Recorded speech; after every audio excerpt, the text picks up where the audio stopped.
Hi guys, Mr. Squeegee here. How many of you guys really enjoy those locking pole tips? They're very handy. They're great for keeping tools on at high level.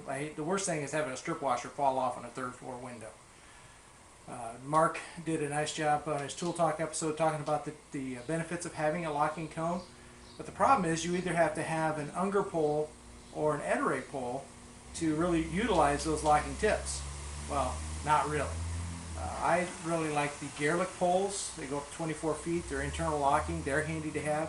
One of my favorite tools as of late is the Mr. LongArm Pro Fit. It's got that tri-lobal shape to it. It really feels good in your hand. It's really easy to use with, less fatigue. But what they used to have is this tip that went down in there. Then I had to get a separate tip, a screw-on adapter, which is okay, but eventually the adapter wears down. Tools tend to slide. Different models don't really fit on there that well. It's just it's the best make-do situation.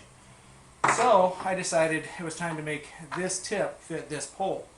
All I really had to do was drill out the rivet that was holding this in, then take a pair of pliers, pull that out.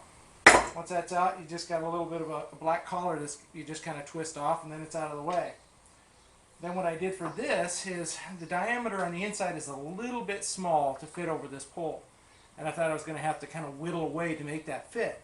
But then I realized all I really had to do was take a little lighter, or you could use a heat gun, whatever you're comfortable with, and just heat this area on the outside and then heat it up on the inside. And that'll make that plastic expand and make it soft, and then you just force it down until it meets there inside the pole, and then it's on. And as it cools, it's going to constrict and tighten down on the pole so it's on there good.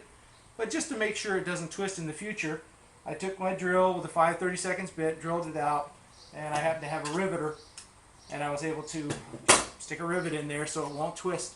So now I've been able to adapt my Mr. LongArm, and once I get a few more of these pole tips from windowcleaningresource.com, I'll be able to go ahead and retrofit my other Garlicks and my other Mr. LongArm poles so that I'll be able to use the Ettore locking cone with all my tools and feel much more secure about it on the job. So hopefully you guys will be able to do that same modification to your poles. It'll work with the Unger tip as well. Basically the same process. So hopefully this has been helpful for you. Have a nice day. Hope things work out well for you.